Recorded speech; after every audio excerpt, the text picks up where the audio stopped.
When I was younger, I heard so many stories about the creepy things that supposedly happened in Robinson's Mall.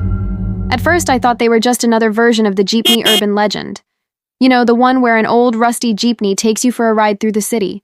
But every time you stop, you find yourself back at the exact same spot with no one else inside the vehicle. But as the years passed and I moved from province to Metro Manila, those stories stuck with me. And it wasn't until one fateful night that I discovered the truth for myself. The year was 2016, and I was just your typical second-year college student trying to survive on a shoestring budget. But that didn't stop me from going on a little retail therapy every once in a while. And that's how I ended up at Robinson's Mall in Ermita, Manila. It was a Saturday evening, and the mall was bustling with activity. I strolled past the fountain, enjoying the lively atmosphere. The sight of happy families and couples put me in a good mood, and I couldn't wait to treat myself to something nice. After browsing through several stores, I finally found the perfect dress. It was a beautiful flowing number in a rich shade of emerald green, exactly what I needed to add a touch of elegance to my wardrobe. I rushed to the fitting room, eager to try it on. As I entered the cramped space, I noticed that the fluorescent light above flickered ominously. But I shrugged off the bad feeling and focused on the dress. I slipped it on and gazed at my reflection in the mirror.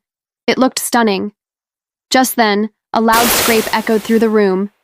I froze and strained to listen. Another sound followed, a long, low hiss. My heart began to race. I knew those sounds weren't part of the mall's ambiance. Slowly, I crouched down and peered under the gap beneath the door. What I saw made my blood run cold. A massive black tail, sleek and shiny like polished obsidian, slithered past the door. Its scales glistened under the dim light, and I couldn't help but recoil in disgust and fear. As I stumbled back, I hit the mirror, and my reflection stared back at me in horror.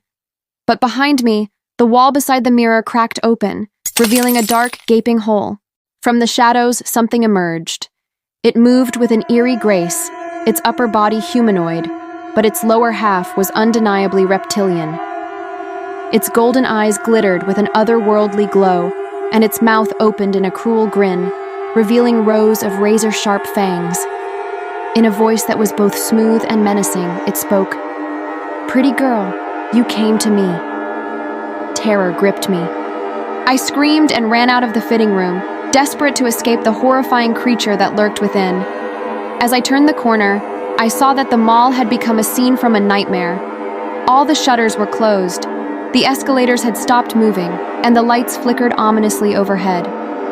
The mannequins in their finest clothes lay sprawled on the ground, their glassy eyes staring vacantly. Up ahead, I heard the sound of screeching metal and shattering glass. The serpent was following me, its heavy footsteps echoing through the silent mall. I raced down a hallway, my heart pounding in my chest, and spotted a staff-only door. With a final burst of strength, I grabbed the handle, pulled it open, and twisted the lock. I leaned against the door, trembling uncontrollably. I could feel its hot breath on my neck as it pressed its body against the door. Its scales scraped against the metal, creating a chilling sound. It leaned closer and whispered in my ear, "No one leaves once they see me. You're mine now." Then everything went black. They say my bag was later found in the fitting room. The red dress I tried on was neatly folded on the floor beside it. But no one knows what happened next, because no one leaves Robinson's alive. Or maybe they do, but not the way they were before. Because sometimes when I close my eyes, I still hear that hiss, that scrape, and the voice whispering, "Come closer." Please like and subscribe to my channel for more scary stories like this.